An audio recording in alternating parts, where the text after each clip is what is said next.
আসসালামু আলাইকুম দর্শক। বাংলাদেশে বাঁধ নির্মাণ করা হচ্ছে আর ভারতে সেটা নিয়ে উত্তেজনা সৃষ্টি হয়ে গেছে। ভারত বাংলাদেশ নিয়ে আসলেই খুব ভয়ে আছে যে কোথায় পাকিস্তান এসে কি করে ফেললো, কোথায় চীন এসে কি করে ফেললো, কোথায় চীন দখল, মানে চীন ভারতের বিরুদ্ধে লাগতেছে। মানে ভারতের মনে হচ্ছে যে প্রত্যেকটা জিনিসে ভারতের হলো ঘুম হারামের অবস্থা। বাংলাদেশে যদি এখন মনে করেন সামান্য একটু শব্দ হয়, ভারতের দিল্লি পর্যন্ত সেই শব্দ মানে কম্পন শুরু হয়ে যায়। বাঁধ নির্মাণ করতেছে বাংলাদেশে। যে 24 সালে যে ভয়াবহ যে বন্যা হলো, সেই বন্যায় বিভিন্ন বাঁধ বা বিভিন্ন কিছু ক্ষতিগ্রস্ত হয়ে গেল। সেইটা সেটা মানে মেরামত, তাছাড়া নতুন করে যে বাঁধ ছিল আগে সেটা পুনর্নির্মাণ, এই ধরনের কাজ বাংলাদেশ করতেছে। সেখানে ভারত মানে তাদের উত্তেজনা অন্য লেভেলে চলে গেছে। তোমরা মানে বর্ষাকালে পানি জমায় রেখে সেই পানি একসাথে ছাড়বা, বাংলাদেশে পুরো বন্যায় ভাসাই দিবা। শীতকালে যখন শুষ্ক মৌসুম তখন তোমরা পানি দিবা না। আর বাংলাদেশ যখন এই নদীগুলো করার চেষ্টা করতেছে, যে পানিগুলোকে ঠিকমতো সংরক্ষণ এবং ঠিকমতো নিচে নিম্ন পর্যন্ত চলে যাওয়ার ব্যবস্থা করতেছে, এগুলো নিয়ে ভারতের মাথা ব্যথা। মানে প্রত্যেকটা জিনিসে ভারতের মাথা না কামাইলেই হচ্ছে না, এমন অবস্থা। মানে ভারত চাচ্ছে যে বাংলাদেশ তলায় যাক, ভারত সুন্দর মতো তাদের নদী যা যা আছে সবগুলো দখল করে নিয়ে ওইভাবেই তারা করুক। দর্শক, আমি এটা এটা তো আমি বললাম, আমি খবরটা একটু পড়ে শোনাই আপনাদেরকে, তাহলে একটু ভালো বুঝতে পারবেন। নয়া দিগন্তে থেকে আমি কোট করছি। সেটা হলো, বাংলাদেশের নতুন বাঁধ নিয়ে ভারতের উদ্বেগ, সীমান্তে প্রতিনিধি দল। নদীর সেই চুক্তি অনুযায়ী নদীর গতিপথ নিয়ন্ত্রণে সম্মানিত প্রকল্পের গ্রহণের কথা থাকলেও বর্তমানে উদ্বেগ নিয়ে ফের আলোচনায় কূটনৈতিক দল যোগাযোগ মাধ্যম দেখা দিচ্ছে। ভারতের দক্ষিণাঞ্চলীয় রাজ্য ত্রিপুরা সীমান্তে ঘেঁষা মহুরী নদীর তীরে বিশাল বাঁধ নির্মাণ শুরু করেছে বাংলাদেশ। বাংলাদেশের নতুন বাঁধ নিয়ে ভারতের উদ্বেগ দেখা দিয়েছে।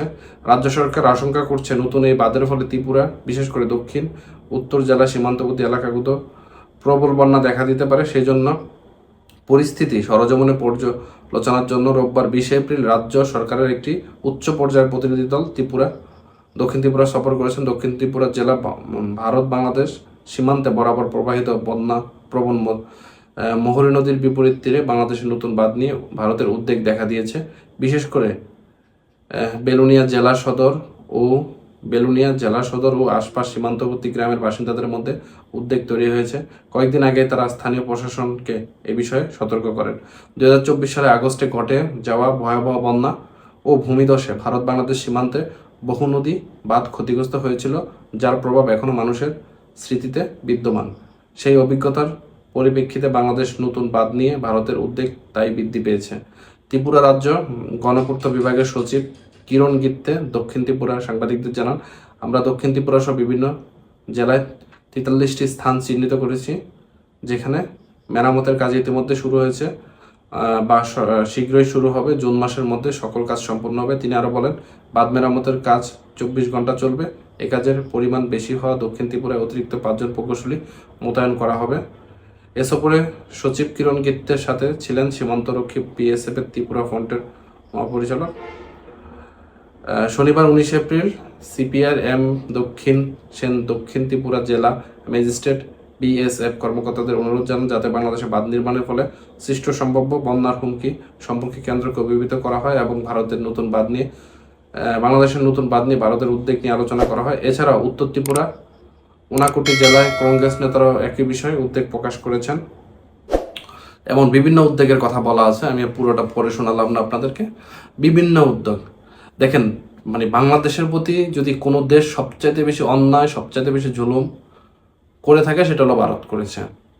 তিস্তার মৌসুমে যারা তিস্তার ওইদিকে গিয়েছেন তারা জানেন যে কি ভয়াবহ পরিস্থিতি।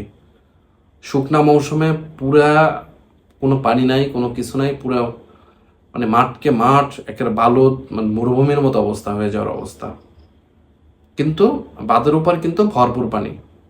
আবার একই মানে বিপরীত চিত্র হলো বাংলাদেশে বর্ষার সময় এমন কোনো বছর নাই যেখানে বন্যা হয় না, এমন কোনো বছর নাই যে বন্যা হয় না। বন্যা হয় কেন? ওই বাঁধে পর্যাপ্ত পরিমাণে পানি ধরে রাখতে পারে না, তখন সব পানি ছেড়ে দেয় একসাথে, তখন বন্যার সৃষ্টি হয়। হঠাৎ বন্যা, কোনো কারণ নাই, কোনো কিছু নাই, হঠাৎ হঠাৎ বন্যা শুরু হয়ে যায় তিস্তাতে। তারপরে মনে করেন বাংলাদেশের যে পরিমাণ ফসলের ক্ষতি ভারত করে, কারণ বিশেষ করে ওই অঞ্চলটা ধান প্রচুর হয়, ধানের যে পরিমাণ ক্ষতি হয় সেটা বলার বাহিরে। হঠাৎ বন্যায় জানা নাই শোনা নাই, আজকে মনে করেন বৃষ্টি নাই, কোনো কিছু নেই, হঠাৎ করে ওই ভারতের উত্তরের দিকে উপরের দিকে যদি বৃষ্টি হয়, সেই পানি হঠাৎ করে ছেড়ে দিবে এবং বাংলাদেশ পুরো নিম্ন অঞ্চল পুরোটা প্লাবিত হয়ে যাবে। এটার তো একটা মানে সুন্দর সমাধানের দরকার ছিল, কিন্তু কোনো সমাধান করবে না, কারণ তাদের যখন শুষ্ক মৌসুম তখন পানি ধরবে, সেই জন্য বাদ দিয়ে রাখছে। এর চাইতে খারাপ ন্যাক্কারজনক কাজ কোনো দেশ কোনো দেশের প্রতি করে কিনা আমার জানা নেই। তারপরে মনে করেন যে গত বছর যে বন্যাটা হইল, হঠাৎ করে বাঁধ ছেড়ে দেওয়ার কারণে পুরো বাংলাদেশের যেখানে ফেনী, নোয়াখালী, লক্ষ্মীপুর এই অঞ্চলটা পুরোটাই তলায় গেল, বিশাল একটা ক্ষয়ক্ষতির সম্মুখীন বাংলাদেশ হইল।